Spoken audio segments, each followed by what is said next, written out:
नमस्कार, news room से इस ब्रेकिंग न्यूज में आप सभी का स्वागत करता हूं, इस्तकबाल करता हूं। दोस्तों, हमारे साथ मौजूद हैं अमलेंदु उपाध्याय जी और पूरी हमारी टीम न्यूज रूम से आप सब तक अगले 1 घंटे तक लगातार उन तमाम खबरों को पहुंचाएंगे। हम लोग जो खबरें आज सुर्खियां बन रही हैं, बटोर रही हैं या बन गई हैं, और सबसे बड़ी खबर यही है कि दिल्ली में चुनाव और उस चुनाव के बीच एक तरफ गहमा गहमी का आलम और दूसरी तरफ एक चुनाव और भी है इरोड में, तमिलनाडु के इरोड में, और वहां पर बीजेपी जो है वो हाथ खड़े कर चुकी है, यानी मैदान छोड़ चुकी है बीजेपी।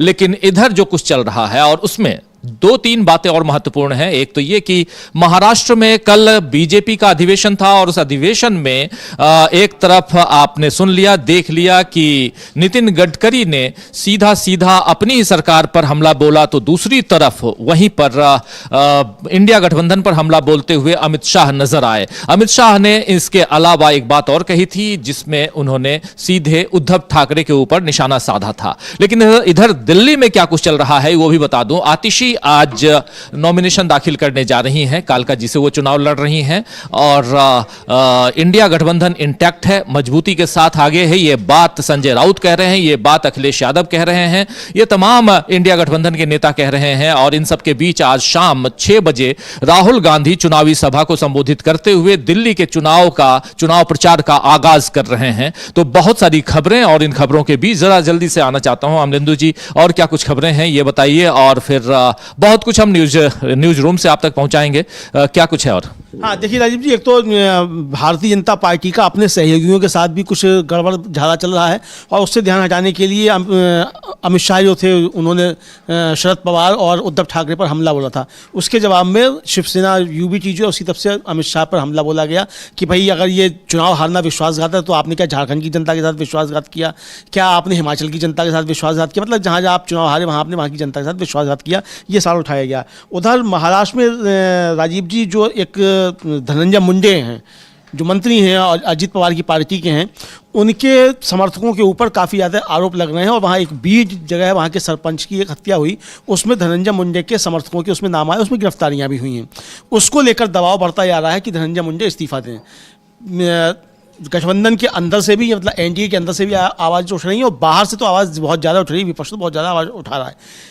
अजीत पवार ने कल खुलकर जो है वो धनंजय मुंडे का समर्थन कर दिया है, और उनका साफ कहना है कि सिर्फ नाम आने से कुछ नहीं होता है, जब तक कि वो उसमें अभियुक्त नहीं बनाए जाते हैं, जांच होने के बाद होगा, तब तक इस्तीफा उनका नहीं लिया जा सकता। मैं बार बार रोज नहीं कहूँगा, एक बार मैंने ये बात कह दी, ये अजीत पवार का कहना है, यानी अजीत पवार खुलकर अब धनंजय मुंडे के साथ खड़े हो गए हैं। और उधर गठबंधन के अंदर से भी आवाज़ उठ रही है कि धनंजय मुंडे को हटाया जाए। ये सब शुरू हो गया। उधर जिस तरीके से उद्धव ठाकरे की देवेंद्र फडणवीस के साथ मुलाकातें हुई, उसको लेकर अब शिवसेना जो है एकनाथ शिंदे वाली वो नाराज बताई जा रही है। वो कह रही है कि भाई स्पष्ट करो कि हमारे साथ हो कि नहीं हो। तो यानी वहाँ भी अब ये शुरू हो गया। हालांकि शिवसेना जो मजबूती के साथ इंडिया गठबंधन में है, लेकिन देवेंद्र फडणवीस से उद्धव ठाकरे की मुलाकात के बाद एकनाथ शिंदे जो है वो काफ़ी ज़्यादा बेचैन दिखाई पड़ रहे हैं, और जिस तरीके से उनको गृह मंत्रालय नहीं दिया गया तो वहाँ भी वो सब शुरू हो गया है। तो यानी अच्छे तरीके से टूटन जो है वो एनडीए में दिखाई पड़ रही है। इधर दिल्ली का जो चुनाव, विधानसभा चुनाव है राजीव जी, यहाँ अजीत पवार की पार्टी ने अपने प्रत्याशी घोषित कर दिए हैं, वो भी लड़ेंगे।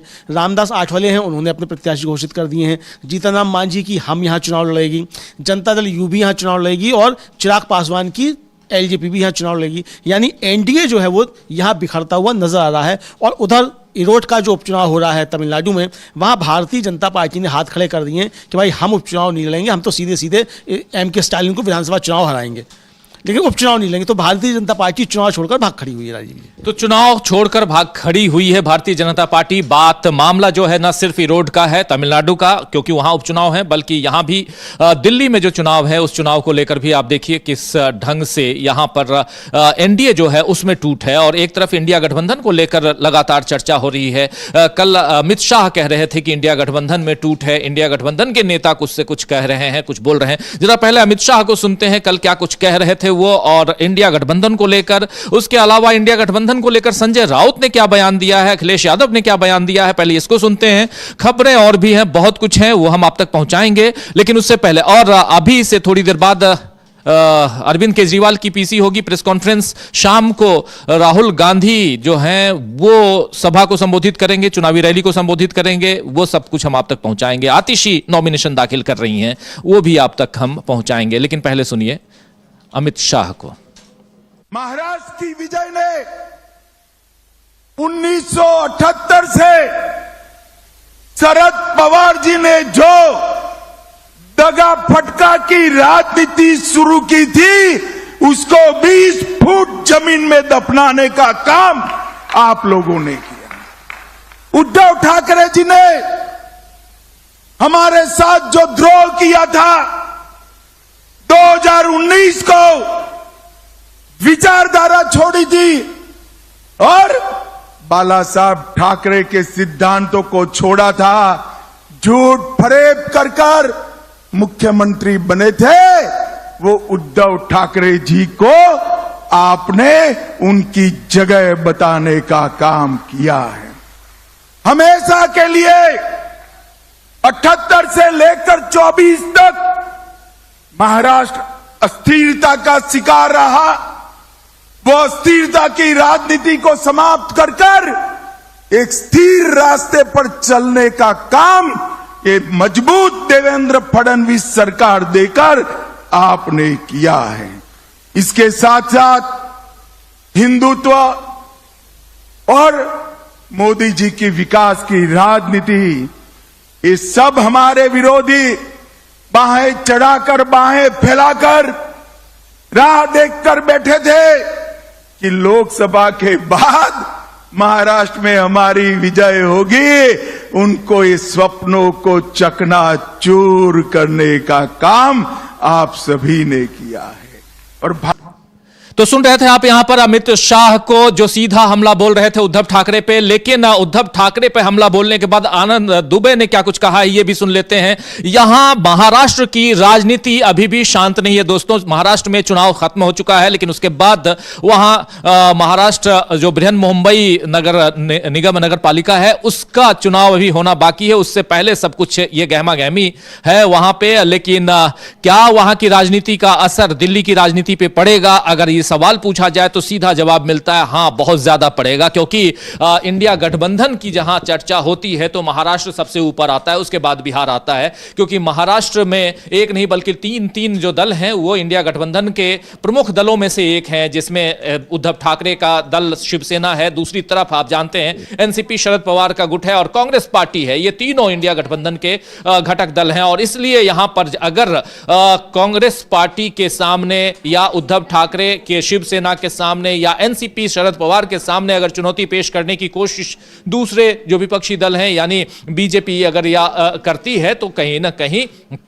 बीजेपी खुद घिरी हुई यहां पर महसूस करती है। जब उद्धव ठाकरे की बात हो रही थी तो आनंद दुबे क्या कह रहे हैं, शिवसेना उद्धव गुट के नेता, आइए जरा वो सुन लेते हैं। और यहां सीधा हमला बोला है इन्होंने अमित शाह पर, सुनिए जरा। देखिए, लोकतंत्र में जब हम काम करते हैं, चुनाव लड़ते हैं तो दो ही चीज होती है, या जीत होती है या हार होती है। जीत पे अति उत्साह में नहीं आना चाहिए और हार के बाद निराशा में नहीं जाना चाहिए। अमित शाह जी किस विश्वासघात की बात कर रहे हैं हमें पता नहीं।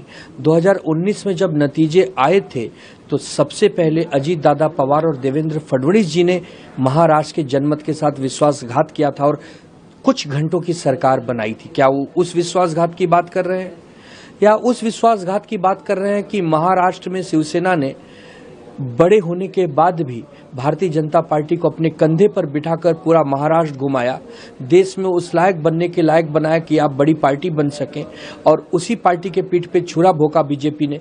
क्या अमित शाह जी उस विश्वासघात की बात कर रहे हैं? और अगर चुनाव हारना ही विश्वासघात है तो झारखंड की जनता के सामने बीजेपी ने क्या विश्वासघात किया जो हार गई? हिमाचल की जनता के सामने बीजेपी ने क्या विश्वासघात किया जो हार गई? कर्नाटका के लोगों के सामने विश्वासघात किया कि हार गई? अमित शाह जी, आप देश के केंद्र में केंद्रीय गृह मंत्री हैं, आपके मुंह से ऐसी बातें शोभा नहीं देती। आप बीजेपी में नंबर 2 लीडर हैं। ठीक है, चुनाव हारना जीतना अलग बात है, आप अभी चुनाव जीते हैं, बहुत आत्म उत्साह में हैं, बहुत ही ज़्यादा उत्सुक भी हैं आने वाले महानगर पालिकाओं के चुनाव को लेकर।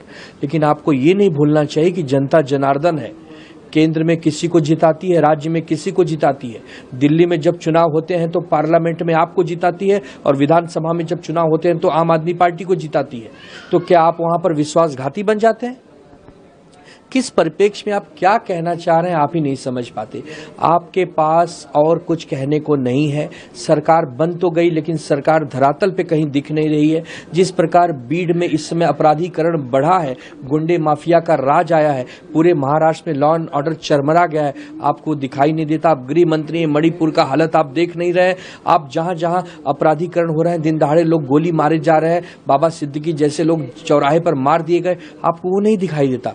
आपको सिर्फ विश्वासघात, जीत हार, एक जगह जीतते नहीं है दूसरी जगह के लिए लग जाते हैं, ऑपरेशन लोटस चलाना, ये करना।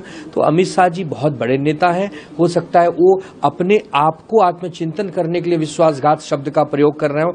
हमें तो नहीं लगता कि हमने विश्वासघात किया है जनता के साथ। अगर हमने विश्वासघात किया होता तो जनता ने हमें इतनी बार मौका नहीं दिया होता। जनता हमें बार बार मौका, ठीक है इस बार आप जीते हैं, इसका मतलब थोड़ी कि आप अमर होकर आए हैं, आप दोबारा कभी हारेंगे ही नहीं। तो ये बातें अमित शाह जी के मुंह से शोभा नहीं देती, देवेंद्र जी के मुंह से शोभा नहीं देती। देवेंद्र जी ने जिस प्रकार पार्टियों को तोड़ने का काम किया है, भेष बदल बदल कर ये लोग मुंबई से सूरत, सूरत से गुवाहाटी, गुवाहाटी से गोवा, गोवा से मुंबई का नाटक किए हुए हैं। इन्होंने भरे सदन में अपने खुद कबूल किया हुआ है। तो विश्वासघाती कौन है? ये देवेंद्र जी और अमित शाह जी को आत्मचिंतन करने की आवश्यकता है, तब उनको समझ में आएगा विश्वासघाती कौन है। इस देश की राजनीति में तो सुन रहे थे आप यहां विश्वासघाती आखिर कौन है। ये देवेंद्र फडणवीस और अमित शाह को आत्मचिंतन करने की जरूरत है, ये बात कह रहे हैं आनंद दुबे, जो शिवसेना यूबीटी के नेता हैं और प्रवक्ता भी हैं, और अपनी बात यहां बहुत मुखरता के साथ रखते हुए दरअसल अमित शाह ने हमला बोला था कल उद्धव ठाकरे गुट पर, उद्धव ठाकरे पर, खासकर ठाकरे परिवार पर, और उसका जवाब देते हुए यहां मुस्तैदी के साथ आनंद दुबे और कह रहे हैं साफ साफ कि आखिर विश्वासघाती कौन है। और कोई भी अजर अमर होकर नहीं आया है, और आप एक बार जीत गए तो इसका मतलब आप हारेंगे नहीं, आप हार भी सकते हैं। इसलिए आपको आत्मचिंतन करने की जरूरत है। महाराष्ट्र की राजनीति यहां दिल्ली में भी चल रही है, और महाराष्ट्र में दूसरा गुट जो है इन्हीं के साथ, यानी कि महायुति में से दूसरा गुट शिवसेना,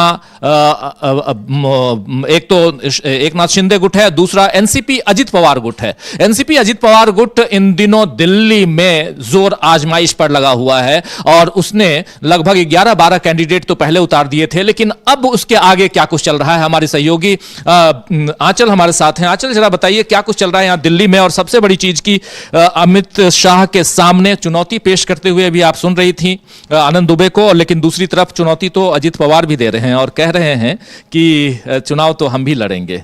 क्या कुछ है? जी बिल्कुल राजीव जी, आप सही कह रहे हैं। जो एनडीए है वो दिल्ली में भी बिखरता दिखाई दे रहा है। महाराष्ट्र ही नहीं और बिहार ही नहीं, दिल्ली में भी एनडीए पूरी तरह बिखरता दिखाई दे रहा है। अजीत पवार जो पहले 11 उम्मीदवारों का ऐलान कर चुके हैं, अब उन्होंने 25 से 30 उम्मीदवारों के ऐलान का मन बना लिया, तैयारी भी पूरी कर ली और बहुत जल्दी इसका ऐलान हो भी सकता है। तो ऐसे में ये बीजेपी के लिए बहुत बड़ा झटका माना जा रहा है, क्योंकि एनडीए के सहयोगी दलों में से ये साफ साफ दिखाई दे रहा है कि सब अलग अलग हो रहे हैं। बिल्कुल, अभी जीतन राम मांझी की एचएएम ने भी मन बना लिया, वो भी बहुत जल्दी इसका ऐलान करने वाले उम्मीदवार उतार सकते हैं। उसके अलावा रामदास आठवले की बात की जाए तो उन्होंने भी हाल ही में लिस्ट जारी कर दी थी अपने उम्मीदवारों की। तो सब जो है वो अलग अलग अपने दम पर चुनाव लड़ने की तैयारी में है, और ऐसे में ये बीजेपी के लिए बहुत बड़ा झटका है, क्योंकि जहां जो बीजेपी की बात की जाए दिल्ली में, तो काफी वक्त से बीजेपी बहुत कमजोर दिखाई दे रही है दिल्ली में, और ऐसे में उनके सहयोगियों का पैर पीछे खींच लेना और अलग से चुनाव लड़ना, ये बहुत बड़ा मतलब झटका मान सकते हैं। और भी बिहार के जो दल हैं, जैसे अभी आप हिंदुस्तानी आवाम मोर्चा की बात कर रही थी, जीतन राम मांझी, फिर उसमें चिराग पासवान की पार्टी भी, फिर उसमें जेडीयू भी, ये तमाम दल जो हैं वो अलग लड़ने की बात कर रहे हैं। यानी यहाँ झटका जो है वो बीजेपी का लगता हुआ दिखाई दे रहा है। दूसरी तरफ अरविंद केजरीवाल भी लगे हुए हैं। जी बिल्कुल, डबल झटका लग सकता है, क्योंकि जेडीयू भी लगातार जो है मांग कर रहा है, उनसे सीटों की मांग की जा रही है, और जेडीयू अपना पैर पीछे खींचने को तैयार नहीं है। लगातार बीजेपी पे दबाव बनाने की कोशिश कर रहे हैं नीतीश कुमार के, उन्हें भी दिल्ली में चुनाव लड़ना है और पर्याप्त सीटें उन्हें चाहिए। तो ऐसे में ये बीजेपी के लिए पक रही है, मतलब। जी बिल्कुल। ऐसे आज से कुंभ की शुरुआत भी हो चुकी है, ये तो खबरें चल ही रही हैं, लेकिन उसके साथ साथ आज लोहड़ी भी है। लोहड़ी की शुभकामनाएं दे देते हैं हम सब की तरफ से हमारे तमाम साथियों को जो इस कार्यक्रम को देख रहे हैं।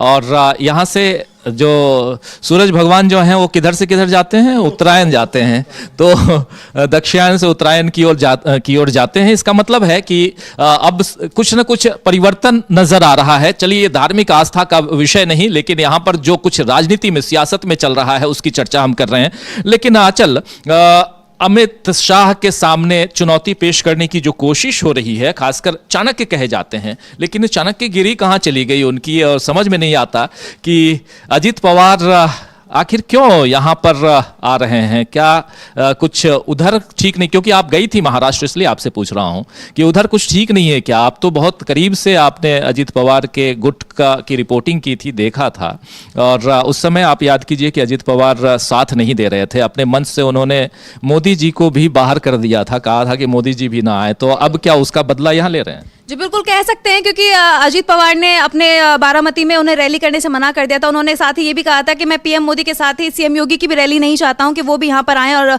हमारे लिए रैली करें, क्योंकि मैं अपने आप में इतना सक्षम हूं कि अपने आप खुद वोट जो है ले सकता हूं।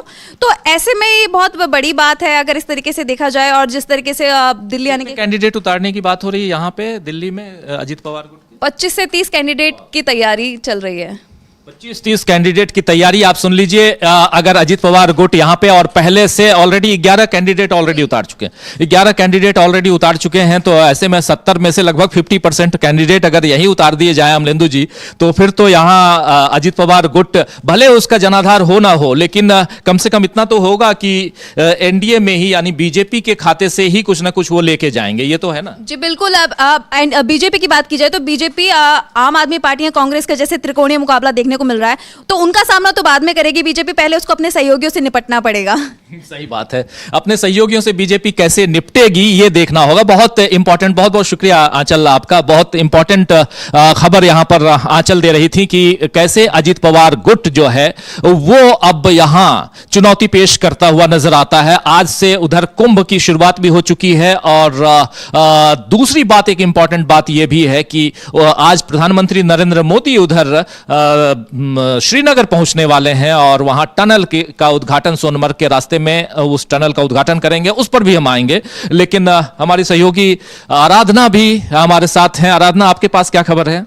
महाकुंभ से जुड़ी खबर है राजीव जी। जैसा कि उत्तर प्रदेश में महाकुंभ का शुभारंभ हो चुका है और लाखों की भीड़ में श्रद्धालु वहां पहुंचे हुए हैं। बहुत लंबे टाइम से इसकी तैयारियां चल रही थी। योगी सरकार लगातार इस महाकुंभ को लेकर सुर्खियों में बनी हुई थी। यहां तक कि पीएम मोदी भी गए थे, दौरा करके आए थे वो, और काफ़ी अच्छे इंतजामात किए गए हैं, सुरक्षा के पुख्ता इंतजाम किए गए हैं।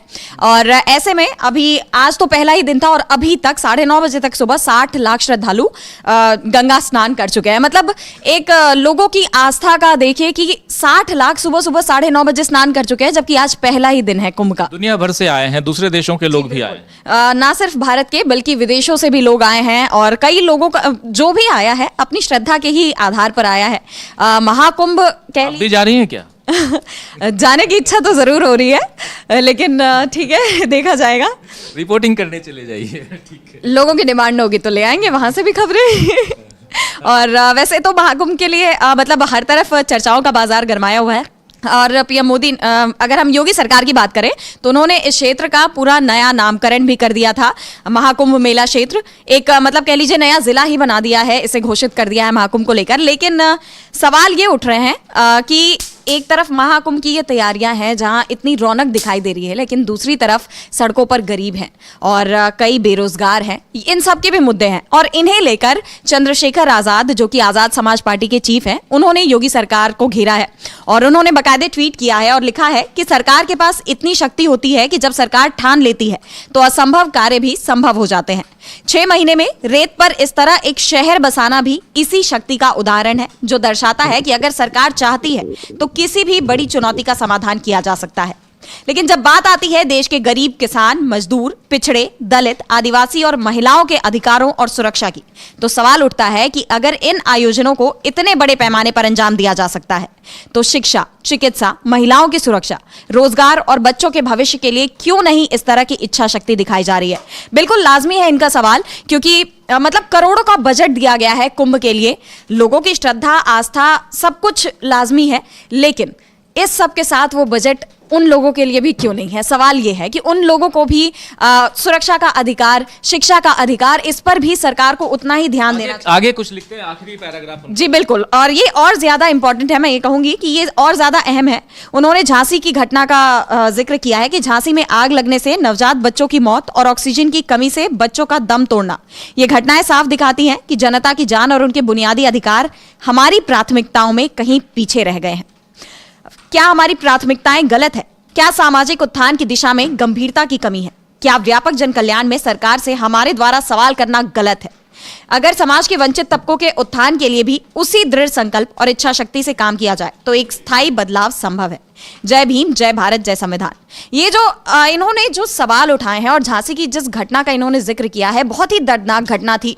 रातों रात जिस तरह से इतने बच्चों की जान चली गई, और अगर देखा जाए तो क्यों हुई वो घटना? क्योंकि कमी थी, हॉस्पिटल की व्यवस्था अच्छी नहीं थी प्रशासन की तरफ से। उसके बाद अब घटना घटी तो उसके उपाय भी सही तरीके से नहीं किए गए वक्त पर।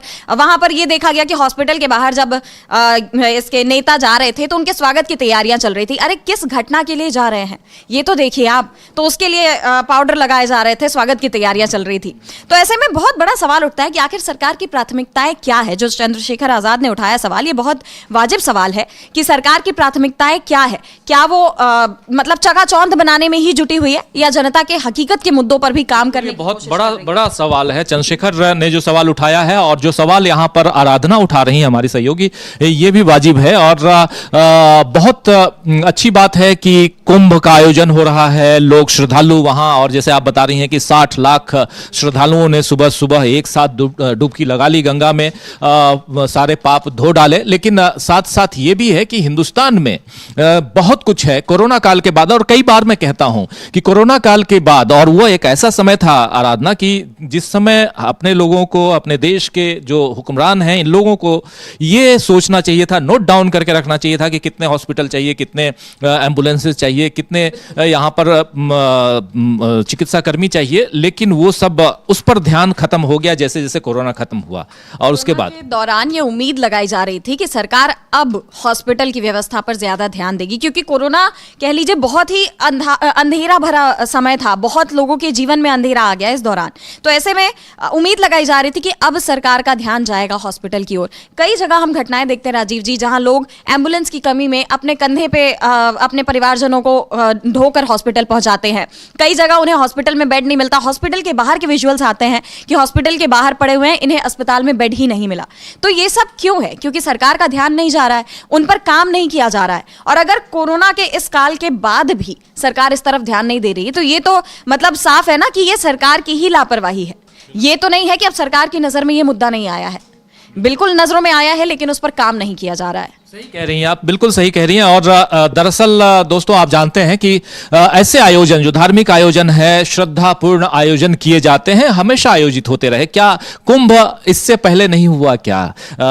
चाहे वो गंगा का तट हो या उधर आप एक और कुंभ बोलते हैं, हर तीर्थ बार बार, गंगा सागर एक बार, है ना, गंगा सागर की बात भी होती रही है। तो ये सारे कुंभ होते रहे, लेकिन पहले भी होते थे, तब भी होते थे, आज भी हैं। आज उसको ग्लैमराइज किया जा रहा है, आज इसके ऊपर पैसे खूब बरसाए जा रहे हैं, खर्च किए जा रहे हैं। लेकिन आप खर्च कीजिए, कोई दिक्कत नहीं, आपके पास बजट है, आप खर्च कीजिए।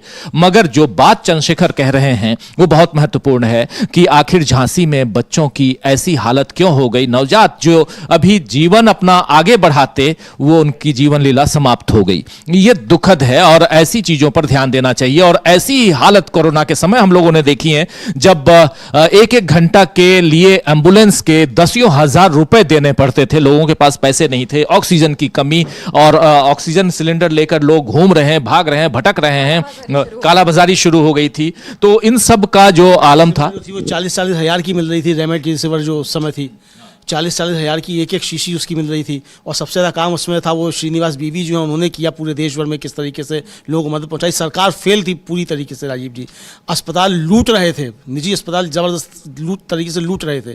तो ये सारी चीज़ें देखी, और सरकार कहीं थी ही नहीं। प्रधानमंत्री नरेंद्र मोदी जो हर उस पर आके जब लॉकडाउन बढ़ाते थे तो आके देश को संबोधित करते थे, प्रधानमंत्री भी गायब हो गए थे। रात के 8 बजे उनका संबोधन ही बंद हो गया था और लोग पूछ रहे थे कि सरकार है तो है कहाँ। तो ये सारी चीज़ें हो गई थी, तो ये चीज़ें पैदा हुई। तो सवाल ये है कि कुंभ पे आपने इतना पैसा खर्च किया, ये नहीं कि आपने कुंभ पे पैसा खर्च क्यों किया, कोई भी आयोजन ठीक है खर्च किया, लेकिन जस्टिस मार्कंडेय काटजू उन्होंने भी सवाल उठाया। उन्होंने कहा कि एक सेकुलर देश है, आपकी कुछ भी आस्था हो सकती है, आप अपने खर्चे से करें, जिनके धर्म है वो अपने खर्च से करें, लेकिन सरकार का धन इस पर खर्च क्यों किया जा रहा है? इतना खर्च जो है वो और कामों के लिए क्या नहीं हो सकता था? गरीबी हटाने के लिए आप जो 5 किलो अनाज दे रहे हैं, आप रोजगार के साधन इससे कर सकते थे। इस कुंभ से ही चलिए आप इसको रोजगार की तरीके से भी आप इसमें चीज़ें कर सकते थे कि भाई ऐसे इंतजाम किए जाएं कि चलिए एक धार्मिक आयोजन भी हो जाए और कुछ रोजगार के अवसर भी इस तरीके से पैदा हों, उस पर भी कुछ किया जाए। क्या आमदनी होगी, क्या खर्च होगा, इसका कोई लेखा जोखा है कि नहीं है सरकार के पास? ये सवाल राजीव जी उठ रहे हैं। बिल्कुल बिल्कुल, बहुत गंभीर सवाल है और हम लोग गंभीर चिंतन में पड़ गए। हम लोग भी गंभीर बातें कर रहे हैं और जरूरत भी है, कई बार ऐसी गंभीर चिंता वाली बात करनी भी चाहिए, क्योंकि ये आत्मावलोकन कहते हैं ना उसको, ये आत्मविश्लेषण भी कह सकते हैं, ये करने की जरूरत सरकारों की है। और खासकर उत्तर प्रदेश की सरकार हो या केंद्र की सरकार हो या दूसरे राज्यों की सरकार हो, पब्लिक वेलफेयर स्कीम में वो कितना विश्वास करती है ये जानना जरूरी है। बहुत शुक्रिया आपका राधना, इस चर्चा के लिए और खासकर इस खबर के लिए बहुत बहुत शुक्रिया। और थोड़ा और आगे बढ़ते हैं दोस्तों, और आपको ले चलते हैं जरा कश्मीर की ओर। और श्रीनगर में आप जानते हैं कि सोनमर्ग में एक ऐसे टनल का उद्घाटन आज नरेंद्र मोदी कर रहे हैं जिसका शिलान्यास राहुल गांधी ने किया था। 13 साल बाद उस टनल का उद्घाटन अब आज नरेंद्र मोदी आखिर क्यों कर रहे हैं? और इससे हालांकि फायदा बहुत है। फायदा यह है कि श्रीनगर से या कश्मीर की तरफ से जाने वाले, लद्दाख की ओर जाने वाले जो गाड़ियां हैं, ट्रक हैं, और खासकर जो सैनिक हैं हमारे, वो आराम से जा सकते हैं। ये लगभग 9 किलोमीटर, 6,500 फुट की ऊंचाई पर है और एक लंबा है। पैरेलल, इसमें एक अच्छी चीज है कि इसमें पैरेलल एक टनल दिया गया है कि अगर इमरजेंसी इवैक्यूएट किया जाए तो कैसे हो, बाहर कैसे लोग निकले, उसके लिए एक पैरेलल टनल भी बनाया गया है। तो बहुत अच्छी सुविधा है, बहुत अच्छा है टनल। लेकिन राहुल गांधी ने इसका उद्घाटन किया था, राहुल गांधी ने शिलान्यास किया था, और वहां अगर पट्टिका लगी हो तो सही है, अगर नहीं हो तो फिर अब तो सब कुछ बदल चुका है। लेकिन आज इतने समय बाद, 13 साल बाद क्यों उद्घाटन हो रहा है, जरा उसके बारे में बताइए। हाँ, एक्चुअल में ये जो टनल थी, इसकी जरूरत तो कारगिल जब वार हुई थी उस समय से ही महसूस हो रही थी। लेकिन जब 2005 में इस पर सर्वे का काम शुरू हुआ, उस समय भी सरकार कांग्रेस की सरकार थी, उस समय मनमोहन सिंह देश के प्रधानमंत्री थे। 2012 में इस टनल का उद्घाटन होता है। उस समय राहुल गांधी जो कांग्रेस के राष्ट्रीय महासचिव थे, सीपी जोशी उस समय जो परिवहन मंत्री थे, और उमर अब्दुल्ला जो आज सीएम है, 2012 में भी सीएम थे। तो 2012 में इसका उद्घाटन हुआ और कोशिश ये की गई थी 1-2 साल के अंदर इसका कामकाज शुरू हो जाएगा। तो 2014 में जो काम शुरू होना था वो काम 2018 में शुरू हुआ, क्योंकि भाई उद्घाटन कांग्रेस के नेता ने किया है तो जाहिर सी बात है कि क्रेडिट तो कांग्रेस को ही मिलना चाहिए इसका, तो इसलिए इसको एक तरीके से टाल दिया गया। लेकिन बाद में जब बॉर्डर पर तेजी से इंफ्रास्ट्रक्चर का काम शुरू हुआ तो फिर सरकार को चाहे इस पर सेना का दबाव मान के चलिएगा, क्योंकि इससे एक तो जो LOC है उस पर भी सैनिकों के लिए जो आवाजाही वो सुगम हो जाएगी। एक तो क्या ये जो सड़क जो टनल है, इससे 12 महीने सैनिकों की आवाजाही हो सकती है। नहीं तो जो सर्दी का सीजन शुरू होता है तो जबरदस्त बर्फबारी होती है, सड़कें जाम हो जाती हैं। लेकिन इस टनल के माध्यम से जो सैनिक हैं वो सर्दियों में भी LOC भी पहुंच जाएंगे और वो लद्दाख भी पहुंच सकते हैं। तो दोनों जगह एक तरीके से सेना का मूवमेंट आसान हो जाएगा। और दूसरी बात यह है कि कम से कम 3 से 3.5 घंटे की इसमें बचत भी हो जाएगी। जो रास्ता 3.5 घंटे का है वो सिर्फ 20 मिनट का रास्ता हो जाएगा। तो जाहिर सी बात है दोनों चीज़ों में इसमें इसका फ़ायदा होना है। और आज जो नरेंद्र मोदी, जाहिर सी बात है, आज उस टनल का उद्घाटन कर रहे हैं, अपनी सरकार की उपलब्धियाँ बताएंगे, लेकिन ये नहीं बताएंगे कि ये टनल का उद्घाटन जो होना था वो 6 साल लेट क्यों हो गया।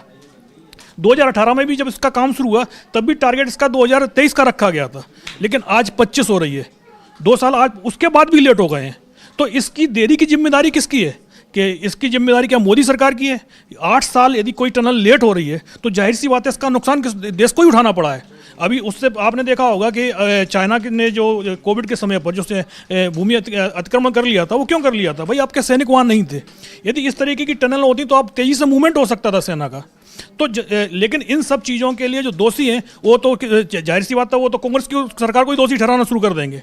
जबकि सीधी सी बात, जिस टनल का 2012 में उद्घाटन हो रहा है वो 2018-19 तक तैयार क्यों नहीं हो रही है? तो इसका जिम्मेदारी कौन लेगा?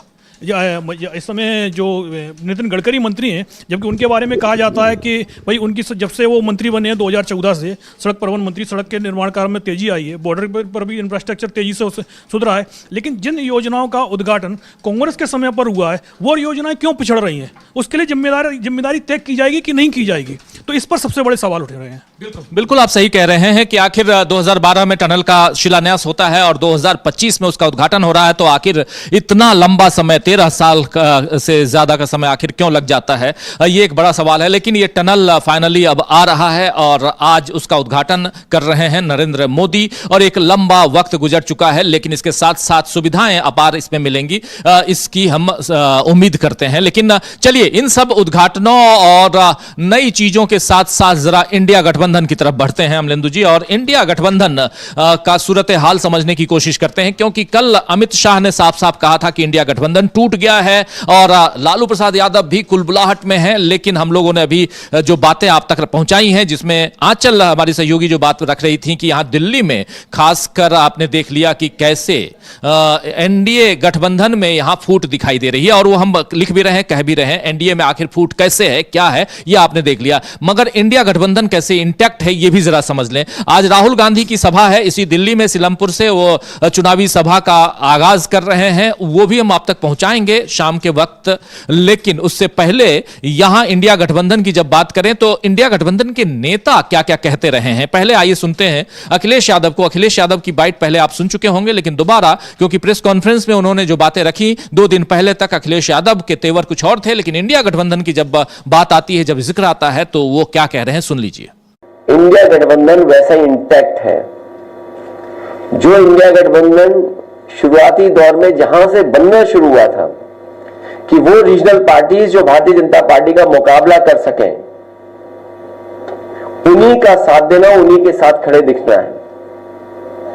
समाजवादी पार्टी आज भी उसी रास्ते पर है कि इंडिया गठबंधन और मजबूत हो, वही regional party Bharatiya Janata party का मुकाबला करें जो लड़ रही हैं, उन्हीं के साथ खड़ा दिखना पड़ेगा। तो सुन रहे थे आप, यहां पर साफ साफ अखिलेश यादव कह रहे थे कि इंडिया गठबंधन जो है इंटैक्ट है, मजबूत है, और इंडिया गठबंधन यहां पर एक बात तो माननी होगी अमलेंदु जी की, इंडिया गठबंधन उस ढंग से नहीं है, एनडीए की तरह नहीं है कि अपने कैंडिडेट्स उतार दिए। समाजवादी पार्टी के लोग आ गए कैंडिडेट उतारने के लिए, चाहे टीएमसी के लोगों ने उतार दिया हो या उधर स्टालिन के कैंडिडेट्स आकर उतर गए हों, ऐसा नहीं दिखाई दे रहा है। भले हम किसको समर्थन देंगे किसको नहीं देंगे, अंदर खाने दोनों पार्टियों के बीच, यानी आम आदमी पार्टी और कांग्रेस के बीच यहां अंदर खाने बातचीत भी चल रही है। राहुल गांधी बहुत उहापोह की स्थिति में नजर आते हैं, यह सब कुछ है। लेकिन इन सब के बीच अगर इंडिया गठबंधन के नेता इंटैक्ट रहने की बात, मजबूती दिखाने की बात कर रहे हैं, तो यह बहुत बड़ी बात है। जरा आइए सुनते हैं यहां संजय राउत को, उन्होंने क्या कुछ कहा है इंडिया गठबंधन को लेकर। और यह चर्चा आखिर आज क्यों निकल रही है? इसलिए निकल रही है क्योंकि कल बहुत खुले तौर पर अमित शाह ने कह दिया था कि इंडिया गठबंधन अब टूट चुका है। जरा सुनिए क्या कह रहे हैं यहां संजय राउत। मैं मानता हूं ये सिर्फ शिवसेना की या माननीय उद्धव ठाकरे साहब की बात नहीं है, ये मन की बात नहीं है। हमारे जो साथी है सब, जो हम एक दूसरे के साथ डायलॉग करते हैं, ये उनके मन की भावना है कि इंडिया ब्लॉक जो इंडिया आघाड़ी जो है, इंडिया गठबंधन है, वो और मजबूत होना चाहिए।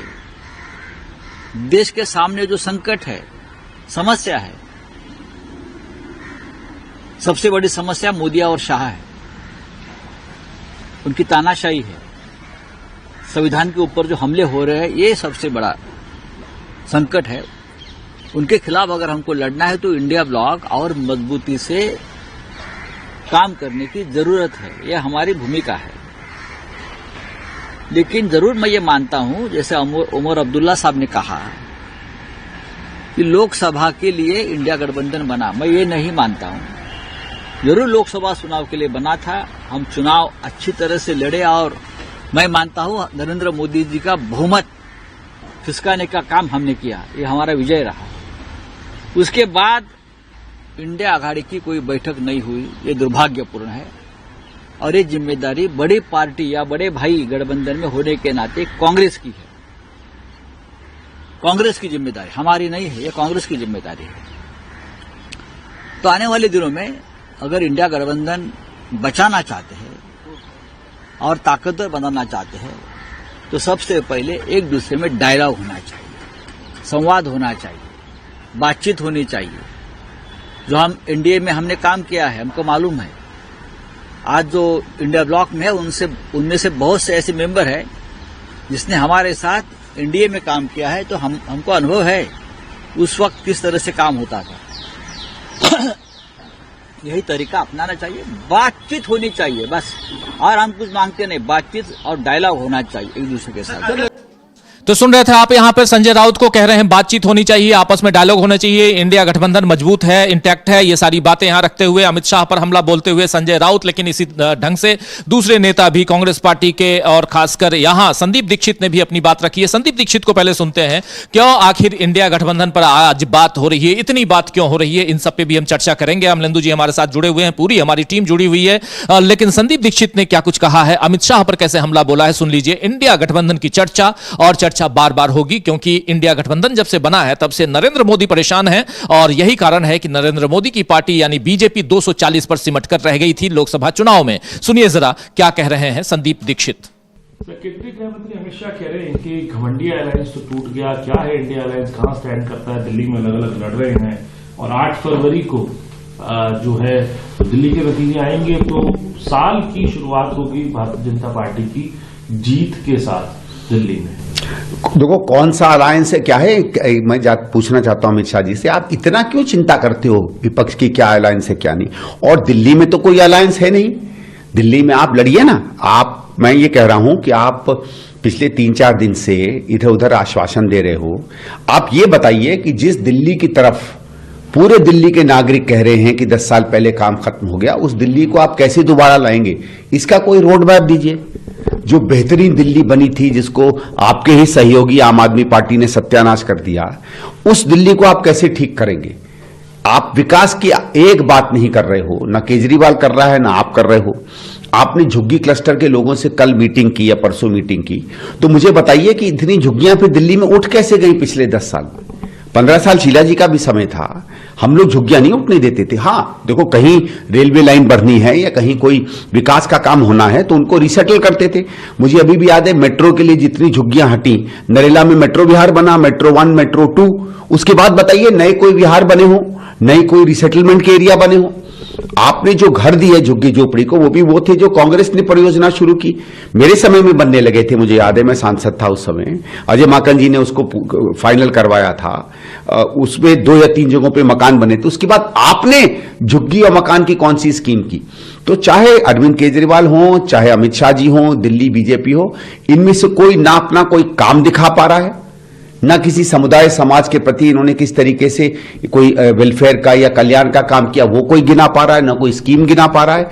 और यही सब हम आ जाएंगे, ये कर लेंगे, उनका अलायंस नहीं है, वो विपक्ष में है, आप बीजेपी के मोहरे हो, आप आम आदमी के साथ हो, इन सब को छोड़ के दिल्ली के मूल मुद्दों पे कोई बात नहीं कर रहा। इतने बड़े बड़े नेता हैं, केजरीवाल इतने बड़े नेता हैं, अमित शाह हैं, एक एयर पोल्यूशन के बारे में एक शब्द बोला है, गंदे पानी के बारे में, सूरज की व्यवस्था के बारे में एक शब्द बोला है, दिल्ली में ट्रैफिक में मरती हुई जनता के बारे में एक शब्द बोला है।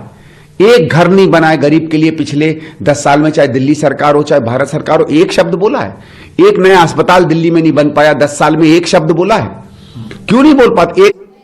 तो सुन रहे थे आप यहां सीधा आरोप, एक तरफ इंडिया गठबंधन का जहां जिक्र आता है तो संदीप दीक्षित अपनी बात रख रहे हैं, साथ साथ दिल्ली में अरविंद केजरीवाल के ऊपर भी हमला बोलते हुए संदीप दीक्षित नजर आते हैं। इंडिया गठबंधन यहां मजबूत है, लेकिन इंडिया गठबंधन के 2 दल कांग्रेस पार्टी और आम आदमी पार्टी दिल्ली में चुनाव लड़ रहे हैं, आमने सामने मुकाबला है। और इन दोनों दलों के बीच यानी दोनों एक तरफ अरविंद केजरीवाल और दूसरी तरफ राहुल गांधी के बीच क्या कोई समझौता होगा, इसका इंतजार सभी को है। और इसके बाद क्या कुछ होगा यह देखा जाएगा। कांग्रेस पार्टी के कई नेता चाहते हैं कि वो अकेले अपने दम पर चुनाव लड़ें, और उधर आम आदमी पार्टी के नेता भी चाहते हैं कि अपने दम पर चुनाव लड़े। लेकिन आम आदमी पार्टी थोड़ा यहां मुसीबत में दिखाई देती है, इसलिए क्योंकि इस बार ट्रायंगुलर फाइट है, उसमें आम आदमी पार्टी को घाटा हो सकता है, ये बात भी यहां नजर आती है। लेकिन दूसरी तरफ बहुत ही महत्वपूर्ण बात वो ये है कि यहां से एक दूसरी परिस्थिति नजर आती है जिसमें इंडिया गठबंधन को लेकर बार बार सवाल उठाए जा रहे हैं। आइए जरा सुन लेते हैं क्या कुछ कह रहे थे प्रमोद तिवारी, जरा उनको सुनते हैं।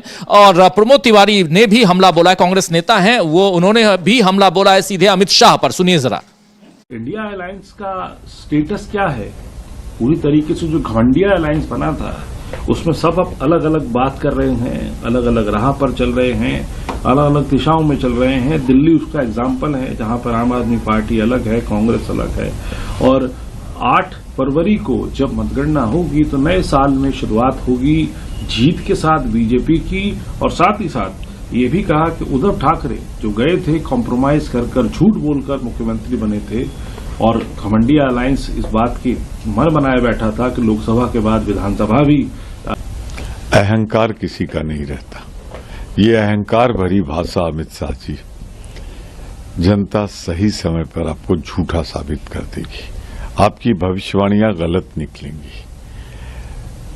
अगर गठबंधन वहां टूट गया तो फिर यहां भी तो एनसीपी लड़ रही चुनाव, दिल्ली में कई स्थानों पर उनकी घोषणा हुई, तो क्या आपका भी गठबंधन टूट गया है, या आपने फिर विश्वासघात कर दिया है, या फिर भाजपा ने धोखा दे दिया है?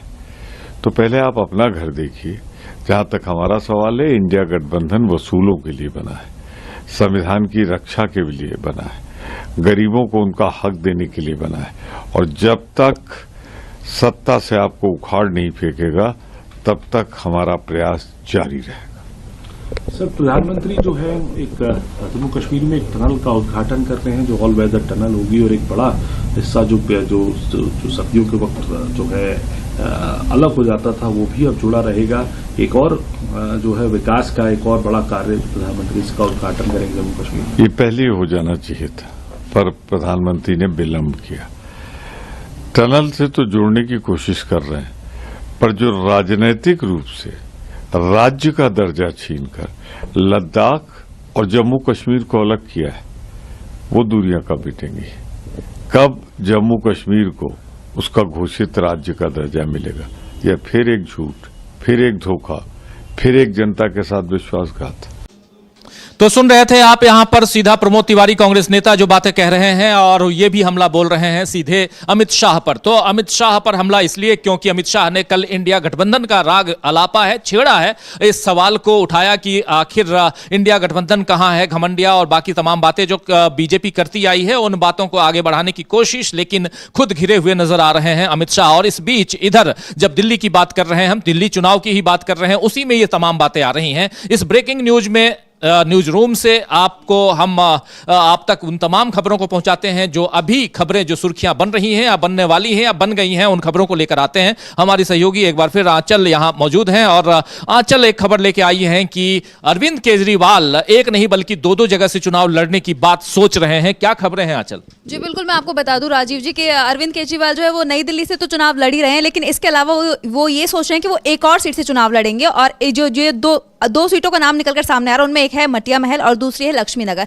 तो इन दोनों में से किसी भी एक सीट पर वो चुनाव लड़ सकते हैं, ऐसा खबर जो है सामने आ रही है। तो दोनों से 2 जगहों से क्यों, आखिर क्या कारण हो सकता है? कहा तो ये भी जा रहा है कि जो उनकी सीट है नई दिल्ली, वहां पर उनको काफी सीट फंसी हुई है, काफी विरोध भी देखने को मिल रहा है। तो इस वजह से उन्होंने ये सोचा है कि वो किसी दूसरी जगह से चुनाव लड़ेंगे। क्या कहेंगे? वहां असल में राजीव जी संदीप दीक्षित ने जबरदस्त तरीके से फंसा दिया है, और अरविंद केजरीवाल को वहां काफी ज्यादा विरोध का सामना करना पड़ रहा है। कल एक वीडियो बहुत ज्यादा वायरल हुआ, अभी भी वायरल हो रहा है, कि महिलाएं कह रही हैं कि यहाँ जो भी कुछ किया है वो कांग्रेस का किया हुआ है, आपने 10 साल में कुछ किया नहीं है। तो इस तरीके के सवाल उठने लगे। एक महिला जो काफी ज्यादा अपशब्दों का इस्तेमाल केजरीवाल के लिए कर रही है और कह रही है कि यहाँ जो भी कुछ किया वो कांग्रेस ने किया, और तुम और बीजेपी जो आपस में लड़ते रहते हो और यहाँ कुछ काम नहीं करते। तो ये सवाल तो राजीव जी बाबा उठ रहा है कि भाई अगर दिल्ली में यूनिवर्सिटी बनी तो शीला दीक्षित के समय बनी, अगर दिल्ली में कॉलेज बने तो शीला दीक्षित के समय बने, मेट्रो बनी तो शीला दीक्षित के समय में बनी, हाउसिंग कॉलोनीज बनी तो शीला दीक्षित के समय में बनी, तो सड़कें बनी तो शीला दीक्षित के समय बनी, ब्रिज बने तो और फ्लाईओवर बने तो शीला दीक्षित के समय बने, और यहाँ तक कि वो जो सिग्नेचर ब्रिज जिसका बहुत जोर शोर के साथ उद्घाटन हुआ और बताया गया, और सब मोदी जी खुद श्रेय लेना चाह रहे थे उसका, अरविंद केजरीवाल खुद लेना चाह रहे थे, और शीला दीक्षित को उसमें बुलाया ही नहीं गया, जबकि वो ब्रिज बनवाया है वो शीला दीक्षित का ही था। तो लोग ये कह रहे हैं कि आपने जो है वो शीला दीक्षित के बनवाए हुए काम जो थे उनके सिर्फ फीते काटे और अपने पोस्टर आपने छपवा दिए। तो काम जो हुआ था वो उसी समय हुआ था। और दूसरा जो शराब, जो फ्री शराब है, वो एक जो है बड़ा मुद्दा बनता चला जा रहा है कि फ्री शराब किस तरीके से लोगों को बर्बाद कर रही है। तो ये कुछ मसले ऐसे हैं जिन पर केजरीवाल घिरे हुए नजर आ रहे हैं और जिस तरीके से कांग्रेस ने मजबूती के साथ अब राजीव जी उतरना शुरू कर दिया है, तो अब ये समझ में आने लगा है कि लड़ाई बहुत तगड़ी है और लड़ाई जो है वो अरविंद केजरीवाल मतलब आम आदमी पार्टी और कांग्रेस के बीच होने जा रही है। भारतीय जनता पार्टी धीरे धीरे अपनी जमीन छोड़ती चली जा रही है। भारतीय जनता पार्टी जमीन छोड़ती चली जा रही है, लेकिन अरविंद केजरीवाल को लेकर आप बता रही थी कि हिमाचल की यहाँ वो दो जगहों से चुनाव लड़ सकते हैं, एक लक्ष्मी नगर और मटिया महल। ये दो जगहों से लक्ष्मी नगर जो है लक्ष्मी नगर ज़्यादा शायद मुफीद होगा उनके लिए, क्योंकि वहाँ से वो पहले उनके जो बागी हो गए थे, बिन्नी जो थे वो भी वहीं से हुआ करते थे ना, जो मतलब कोई ना कोई उनके यहाँ होता रहता है जो सुर्खियों में रहता है।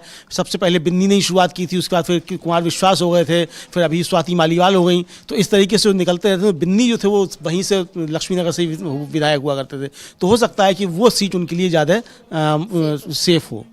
अभी लेकिन प्रेस कॉन्फ्रेंस भी की है अरविंद केजरीवाल ने। जी, अरविंद केजरीवाल ने अभी प्रेस कॉन्फ्रेंस की है। जरा सुनते हैं। धांधलियों के आरोप लगाए हैं बीजेपी पर, किस तरीके बीजेपी। सुन लेते हैं प्रेस कॉन्फ्रेंस में अरविंद केजरीवाल ने क्या बातें कही हैं, जरा सुनते हैं और फिर चर्चा आगे बढ़ाएंगे। हमारे दो सहयोगी यहाँ मौजूद हैं और साथ में पूरी टीम न्यूज रूम से, और आप तमाम साथी जो बाद में जुड़े हैं, आप सबका एक बार फिर स्वागत है। इस्तकबाल है, सप्ताह का पहला दिन, लेकिन बहुत महत्वपूर्ण, बहुत सारी खबरें, और खबरों में एक सबसे बड़ी खबर यह कि राहुल गांधी आज से चुनावी सभा का आगाज कर रहे हैं और शाम 6 बजे से यही सीलमपुर दिल्ली में, और यहां से आगे की गतिविधियां क्या रहेंगी उस पर भी निगाहें टिकी हुई हैं। लेकिन अरविंद केजरीवाल जो बातें कह रहे हैं जरा सुन लीजिए। जाट समाज को रिजर्वेशन मिलता है, दिल्ली के जाट समाज को रिजर्वेशन नहीं मिलता। इससे बड़ी विसंगति और क्या हो सकता है, इससे बड़ा अन्याय और क्या हो सकता है।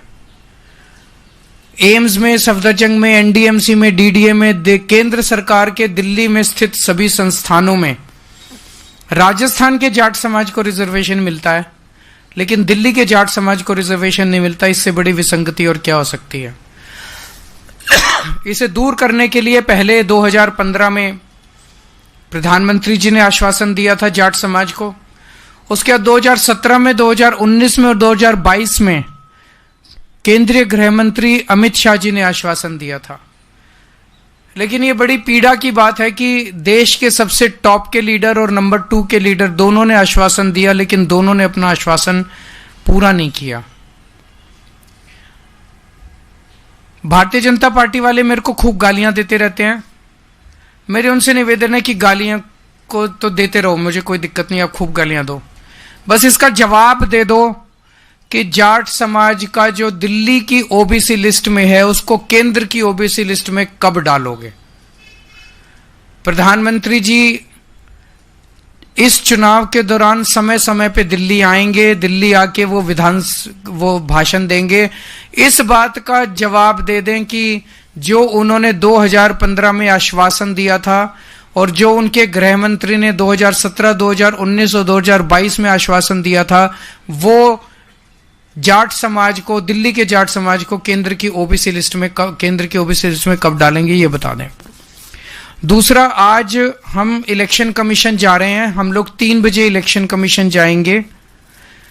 मैं जाऊंगा, अतिशी जी जाएंगी, भगवंत मान जी जाएंगे, संजय सिंह जी जाएंगे और राघव चड्ढा जी जाएंगे। 2 मुद्दे हैं। अवध कुमार ओझा जी हमारे पटपड़गंज से कैंडिडेट हैं। उनका वोट ग्रेटर नोएडा में बना हुआ था। उन्होंने दिल्ली में वोट बनवाने के लिए 26 दिसंबर को फॉर्म 6 भर दिया, आवेदन दे दिया। उन्हें वहां से कोई जवाब नहीं आया। किसी ने उन्होंने कहा कि चूंकि आपका ग्रेटर नोएडा में वोट बना हुआ है तो आपको फॉर्म 6 नहीं फॉर्म 8 भरना पड़ेगा ट्रांसफर के लिए। तो उन्होंने 7 जनवरी को फॉर्म 8 भर दिया। कानून के मुताबिक 7 जनवरी लास्ट डेट थी फॉर्म 8 भरने की। इलेक्शन कमीशन के मैनुअल ये कहते हैं कि आखिरी डेट ऑफ नॉमिनेशन से 10 दिन पहले तक फॉर्म 6, फॉर्म 8, फॉर्म 7 भरे जा सकते हैं। 17 जनवरी लास्ट डेट है, तो 10 दिन पहले मतलब 7 जनवरी लास्ट डेट थी। उन्होंने लास्ट डेट को फॉर्म 8 अपना भर दिया कि मेरा ग्रेटर नोएडा से दिल्ली वोट शिफ्ट करवा दिया जाए। दिल्ली के चुनाव आयोग सीईओ इलेक्टोरल ऑफिसर जो है दिल्ली की, उन्होंने एक ऑर्डर निकाला जिसमें उन्होंने लिखा कि 7 जनवरी लास्ट डेट है। मिस्टीरियसली एक दिन बाद दोबारा ऑर्डर निकाला और उसमें कह दिया 6 जनवरी लास्ट डेट है। यह दूसरा ऑर्डर क्यों निकाला गया? यह कानून के खिलाफ है, इलेक्शन कमीशन की गाइडलाइंस के खिलाफ है, इलेक्शन कमीशन के मैनुअल के खिलाफ है।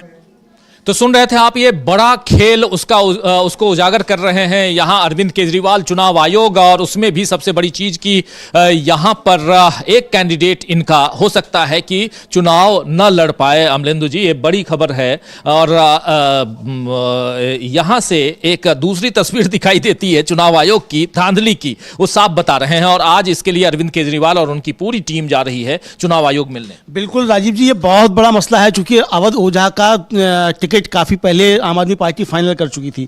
7 जनवरी जो लास्ट डेट बनती है, वो बता रहे हैं कानून के मुताबिक कि भाई 10 दिन पहले तक जो नॉमिनेशन की डेट है उससे आप अपना फॉर्म ट्रांसफर करा सकते हैं, फॉर्म भर सकते हैं। अगर किसी व्यक्ति ने फॉर्म 6 भरा था और फॉर्म 6 में आपको नहीं लगता है, तो आपको समय पर उसको उत्तर देना चाहिए था कि आपका ये रिजेक्ट किया जाता है। आपने जब बताया उसको, उस व्यक्ति को, कि भाई ये आपका नहीं हो सकता, तो वो फॉर्म 8 भरेगा। यानी रिजेक्शन की आपको देनी चाहिए। जो राजीव कुमार अपनी प्रेस कॉन्फ्रेंस में बता रहे थे कि अगर हम कोई फॉर्म काटते भी हैं नाम, तो हम उसको बताते हैं कि आपका नाम काटा गया है। तो आपने अवध ओझा को कब बताया? यहाँ साफ तौर पर राजीव जी जाहिर होता है कि चुनाव आयोग जानबूझकर जो है वो अवध ओझा का नाम उसने काटने की कोशिश की, मतलब उनको वोटर नहीं बनने दिया ताकि वो यहाँ चुनाव नहीं लड़ पाए। एक मिनट अविनाश, क्या है खबर इसमें? सबसे बड़ी बात तो ये है कि यदि आप विधानसभा का चुनाव लड़ना चाह रहे हैं तो आपको उस राज्य का वोटर होना जरूरी है। यदि आप उस राज्य के वोटर नहीं है तो आप विधानसभा का चुनाव नहीं लड़ सकते। जिस राज्य में आपका वोट है, आप उस राज्य की विधानसभा का चुनाव लड़ सकते हैं। लोकसभा के मामले में नहीं होता।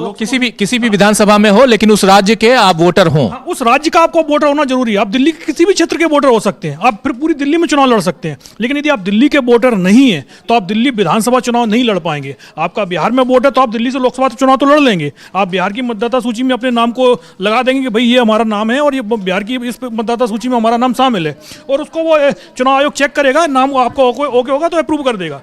लेकिन बात विधानसभा चुनाव की आएगी तो फिर आपको उस राज्य का, यदि दिल्ली केंद्र शासित प्रदेश है तो दिल्ली का जिस जगह का भी होगा, आप उस, क्योंकि जो विधानसभा का जो क्षेत्र है उस क्षेत्र के आपको वोटर होना चाहिए। अब दिल्ली विधानसभा का जो क्षेत्र है, यदि आप उस क्षेत्र के कहीं के भी वोटर हैं तो आप चुनाव लड़ेंगे। जैसे अवध ओझा के मामले में बताया कि उनका वोट ग्रेटर नोएडा में, तो वो यूपी विधानसभा का चुनाव तो लड़ सकते हैं, लेकिन यूपी विधानसभा को छोड़कर किसी और विधानसभा का चुनाव नहीं लड़ पाएंगे।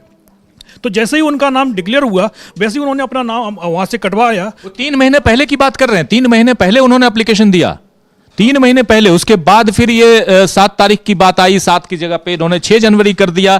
पहले नोटिफिकेशन 7 जनवरी, फिर उसके बाद 6 जनवरी। मतलब एक गड़बड़ घोटाला तो साफ दिखाई दे रहा है यहाँ पे। हाँ बिल्कुल, क्योंकि जिस दिन अवध ओझा ने आम आदमी पार्टी ज्वाइन की, क्योंकि ये पहले से ही तय माना जा रहा था कि वो चुनाव लड़ेंगे, तो जैसे ही उन्होंने आम आदमी पार्टी ज्वाइन की तो बीजेपी को ये तो समझ में आ गया था कि एक हमारा प्रतिद्वंदी सामने आ गया, ये चुनाव तो जरूर लड़ेगा। तो उसी दिन से ही एक तरीके से उनको एक तरीके से नजर रखी जाना शुरू हो गई थी। उन्होंने आवेदन दिया, जाहिर सी बात है इतने लोगों के नाम जोड़े गए हैं, एक विधानसभा में 13-13 हजार लोगों के नाम जोड़ दिए गए हैं, और वो नाम सिर्फ हफ्ते भर में जोड़ दिए।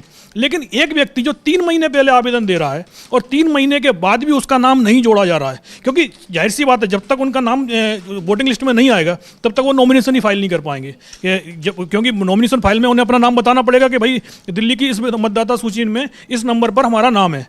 यदि नाम ही नहीं होगा तो जाहिर सी बात है अवध ओझा नॉमिनेशन ही नहीं फाइल कर पाएंगे। और बीजेपी की यही कोशिश चल रही है कि आम आदमी पार्टी का कैंडिडेट वहां से मैदान में ही नहीं आ पाए। पहले तो वहां से जो मनीष सिसोदिया चुनाव लड़ते थे, इस बार उन्होंने अपनी सीट बदली है, अवध ओझा के लिए बदली है, क्योंकि उन्होंने कहा कि भाई आप सेफ सीट से चुनाव लड़ लीजिएगा, जो मुश्किल सीट होगी उससे हम चुनाव लड़ लेंगे, क्योंकि इस बार जंगपुरा की जो सीट है वो थोड़ा मुश्किल मानी जा रही थी। तो उन्होंने अवध ओझा को सेफ सीट दी। और लेकिन अब दिक्कत ये हो गई है कि बीजेपी तो उनको नॉमिनेशन ही फाइल नहीं करने दे रही है। तो अब आगे, क्योंकि अब इलेक्शन कमिश्नर के पास जा रहे हैं, जाहिर सी बात है यदि 17 तारीख जो लास्ट डेट है, 17 तारीख तक नाम नहीं आता है तो आम आदमी पार्टी को उसके लिए प्लान बी तैयार करना पड़ेगा, अपना दूसरा कैंडिडेट तैयार रखना पड़ेगा ताकि वो वहाँ नॉमिनेशन फाइल कर सके। तो बड़ी खबर है ये, आम आदमी पार्टी के लिए हो सकता है कि झटका हो, लेकिन यहां पर झटका देने की कोशिश में चुनाव आयोग क्या खुद घिर गया है, ये एक बड़ा सवाल है। इसलिए क्योंकि चुनाव आयोग लगातार, आप देख लीजिए, सवालों के घेरे में है। राजीव कुमार जब चुनाव की घोषणा करने आए थे तो उन्होंने मैक्सिमम समय सिर्फ और सिर्फ सफाई देने में लगाई और वो बहुत सारी बातें कहते रहे, चाहे वो हरियाणा का चुनाव रिजल्ट हो, चाहे वो महाराष्ट्र चुनाव का रिजल्ट हो, या उसके अलावा चुनाव के पद्धति और चुनाव की प्रक्रिया पर जो भी सवाल उठाए जाते हैं उन सवालों से बचने की कोशिश भी, और उस पर कुछ जवाब इस ढंग से गोल मटोल जवाब देने की कोशिश कर रहे थे जो नहीं उम्मीद की जाती है एक कमिश्नर से, मुख्य चुनाव आयुक्त से तो उम्मीद नहीं की जाती है। लेकिन यहां पर अवध ओझा का मामला आया है जिसको उजागर कर रहे हैं अरविंद केजरीवाल और कह रहे हैं कि हम 3 बजे अपनी पूरी टीम के साथ, पूरे दल बल के साथ वो जाएंगे और चुनाव आयोग यहां घिरता हुआ नजर आ रहा है। गिरता हुआ नजर आ रहा है राजीव। जो यहाँ एक व्यवस्था का प्रश्न और खड़ा हो सकता है। भारतीय जनता पार्टी का कोई कार्यकर्ता भी जाकर कह दे कि साहब वो चुनाव जो है वो उसकी डेट 10 दिन आगे बढ़ा दीजिए, और वो डेट 10 दिन आगे बढ़ जाए, ऐसी स्थिति में क्या होगा? मतलब आपने कह दिया कि अभी तो आपने कह दिया 17 आखिरी डेट है और आपने वोट नहीं बनाया, लेकिन 18 तारीख को कोई पहुंच जाए भारतीय जनता पार्टी का कार्यकर्ता राजीव कुमार के पास, कहे साहब 10 दिन बढ़ा दीजिए, फला तारीख को जो है वो कोई पर्व है, कुंभ नहाने आना है उसको, तो इसलिए बढ़ा दीजिए और राजीव कुमार बढ़ा देंगे। ऐसे में क्या बनेगा सीन? तो ये बहुत सारे सवाल हैं। तो यहाँ पे इसका मतलब राजीव जी, यहाँ साफ तौर पर मंशा जो है चुनाव आयोग की वो जाहिर हो रही है कि उसे मालूम था कि अवध ओझा का नाम घोषित हो चुका है, प्रत्याशी घोषित हो चुके हैं, कई दिन पहले भी हो चुके थे, अवध ओझा का नाम आ चुका, उनकी चर्चा हो रही थी और पहले ही उन्होंने फॉर्म भर दिया, फॉर्म 6। तो आपको अगर फॉर्म 6 रिजेक्ट करना था, आप जब लिस्ट जारी कर रहे थे 6 तारीख को, आप जब जारी कर रहे थे तो आपको बताना चाहिए था कि आपका हमने इसलिए खारिज किया है, आपने तब नहीं बताया।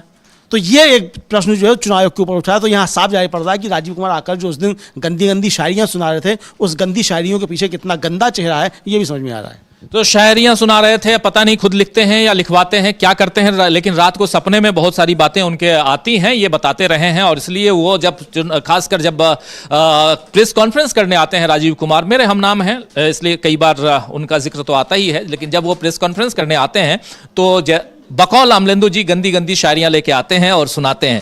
लेकिन यहां पर सबसे बड़ी चीज है कि आखिर अवध ओझा का नाम काटने के बाद क्या होने जा रहा है। ये बहुत इंपॉर्टेंट इसलिए दोस्तों क्योंकि अवध ओझा का नाम कटा नहीं, जुड़ा नहीं है, और उधर वो ग्रेटर नोएडा जो उत्तर प्रदेश में आता है, राज्य के हिसाब से देखा जाए गौतम बुद्ध नगर में आता है, और वहां से वो हमेशा पहले, इससे पहले थे वहां के वोटर, लेकिन अपनी वोटर लिस्ट में अपना नाम यहां दिल्ली में जुड़वाने के लिए उन्होंने एप्लीकेशन दिया 3 महीने पहले, और उसके बाद आप आज तक देखिए क्या हो रहा है। तो 3 बजे के बाद घमासान वहां भी है, घमासान की शुरुआत हो चुकी है। यह दिख रहा है कि यहां पर अरविंद केजरीवाल जो हैं वो पीसी करते हैं, प्रेस कॉन्फ्रेंस करते हैं, और उसमें वो बता रहे हैं साफ साफ कि क्या कुछ किया जा रहा है। चुनाव आयोग का घेराव करेंगे ये लोग आने वाले समय में, ये दिखाई देता है अमलेंदु जी, और शायद यही होने वाला है। बहुत इंपॉर्टेंट इसलिए क्योंकि चुनाव जिस ढंग से चुनाव की गतिविधियों को आगे बढ़ाने की कोशिश होती है, और ये आखिरी पारी खेल रहे हैं राजीव कुमार, लेकिन आखिरी पारी में भी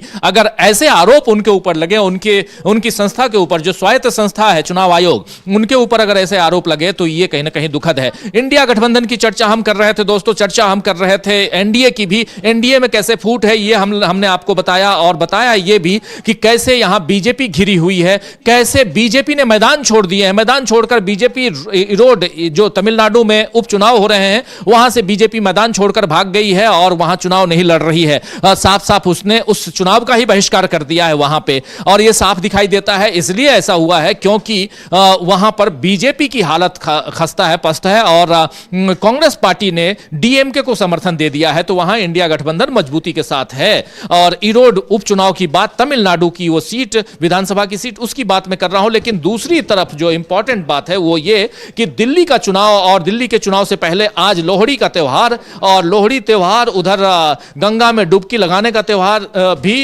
यानी आज से कुंभ, महाकुंभ महाकुंभ जो भी कह लीजिए उसकी शुरुआत हुई है। लेकिन खिचड़ी जो पक रही है उधर बिहार में, वो खिचड़ी अब कल के बाद उतरकर नीचे हांडी से नीचे उतारेंगे, निकालेंगे, थाली में परोसेंगे और कौन कौन साथ में बैठेगा खाएगा ये हम आप तक पहुंचाएंगे। इस ब्रेकिंग न्यूज को अब यहीं समाप्त करने की इजाजत चाहता हूं। बहुत बहुत शुक्रिया अदा करता हूं आपका अमलेंदु जी, और बहुत बहुत शुक्रिया हमारे तमाम टीम के सहयोगियों आंचल, आराधना, अविनाश जी, आप तमाम साथियों का भी बहुत बहुत शुक्रिया जो बहुत कुछ पहुंचाए हमारे दर्शकों के लिए, हमारे साथियों के लिए। और अब मुझे दीजिए इजाजत और बहुत बहुत शुक्रिया। नमस्कार।